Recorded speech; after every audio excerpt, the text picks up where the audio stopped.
தமிழ்நாட்டை ஆட்சி செய்த முதலமைச்சர்களின் முதல் கையெழுத்து குறித்து பார்க்கலாம். பெருந்தலைவர் காமராஜர் 1954 ஏப்ரல் 13 தமிழ்நாட்டின் முதலமைச்சராக பதவியேற்றார். அவர் முதல் கையெழுத்தாக ராஜாஜி கொண்டு வந்திருந்த குலக்கல்வி திட்டத்தை ரத்து செய்யும் கோப்பில் கையெழுத்திட்டார்.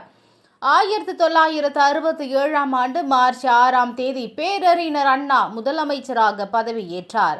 அப்போது அவர் போட்ட முதல் கையெழுத்து ஏழை எளிய மக்களுக்கு ₹1 ஒரு படி அரிசி வழங்கும் திட்டம். கலைஞர் கருணாநிதி 1969 பிப்ரவரி 10 தமிழ்நாட்டின் முதலமைச்சராக பொறுப்பேற்றார். அவர் போட்ட முதல் கையெழுத்து அரசு ஊழியர்களுக்கு அகவிலைப்படி உயர்வு அளிக்கும் கோப்பு ஆகும். MG ராமச்சந்திரன் 1977 ஜூன் 30 தமிழக முதலமைச்சராக பதவியேற்றார்.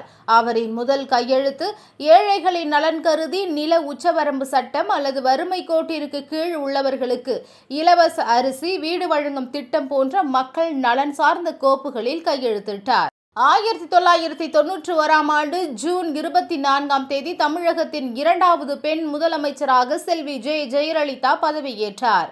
ஜெயலலிதா பதவிக்கு வந்தவுடன் முதலாக அறிவித்த திட்டம் தொட்டில் குழந்தை திட்டம். 2021 மே 7 தமிழ்நாட்டின் முதலமைச்சராக முத்துவேல் கருணாநிதி ஸ்டாலின் பதவியேற்றார்.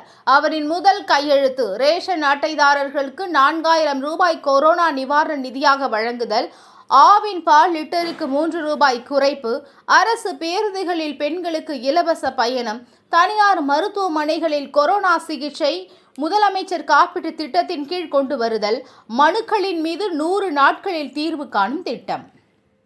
2026 மே 10 தமிழ்நாட்டின் முதலமைச்சராக ஜோசப் விஜய் பதவியேற்றார்.